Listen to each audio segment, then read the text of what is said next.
Hi guys, എല്ലാവർക്കും സ്വാഗതം. ഇന്ന് ഞാൻ വെക്കാൻ പോകുന്നത് ചോറും പച്ചടിയും പിന്നെ വെണ്ടയ്ക്ക മെഴുക്കുവരട്ടിയും. പച്ചടിക്ക് വേണ്ടിയിട്ട് ഞാനിവിടെ കുമ്പളങ്ങ അരിയാണ്. അപ്പോൾ കുമ്പളങ്ങ ഞാൻ ചെറിയ ചെറിയ പീസിൽ അരിഞ്ഞിട്ട് അത് കഴിഞ്ഞിട്ട് ഒരു അരമുറി തേങ്ങ ചേർക്കുക പച്ചടിക്ക് വേണ്ടിയിട്ട്. അത് കഴിഞ്ഞിട്ട് തേങ്ങ ചിരണ്ടി കഴിഞ്ഞിട്ട് ഇതിൽ 1 ടീസ്പൂൺ കടുക്, 1 ടീസ്പൂൺ ജീരകം, പിന്നെ 2 പച്ചമുളക്, പിന്നെ നമ്മുടെ കുമ്പളങ്ങ ഇവിടെ വെന്തുകൊണ്ടിരിക്കുക. ഇതൊക്കെ ചേർത്തിട്ട് നമുക്കൊന്ന് അരയ്ക്കാം. അത് കഴിഞ്ഞിട്ട് ഇതിൽ 2 to 3 ടേബിൾ സ്പൂൺ തൈരൊന്ന് ചേർത്ത് വിടുക. അത് കഴിഞ്ഞിട്ട് അത് കൂട്ടിയിട്ട് അരയ്ക്കുക.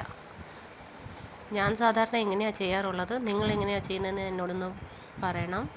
അത് കഴിഞ്ഞിട്ട് അരച്ചത് നമുക്ക് കുമ്പളങ്ങയിലങ്ങ് ചേർത്ത് കൊടുക്കാം. നല്ലപോലെ മിക്സ് ചെയ്യാം. അത് കഴിഞ്ഞിട്ട് നമുക്ക് കടുക്, കരിവേപ്പില, വറ്റൽമുളക് ചേർത്ത് കൊടുക്കാം ഇതിൽ. അത് കഴിഞ്ഞിട്ട് വെണ്ടയ്ക്ക മെഴുക്കുവരട്ടി. ഇതിൽ ഞാൻ കടുക്, കരിവേപ്പില, 2 പച്ചമുളക് ഇട്ടായിരുന്നു. അത് കഴിഞ്ഞിട്ട് ഉപ്പും മഞ്ഞൾപ്പൊടിയും ചേർത്ത് മൂടി വെച്ചിട്ട് വേവിക്കുക നമ്മുടെ വെണ്ടയ്ക്ക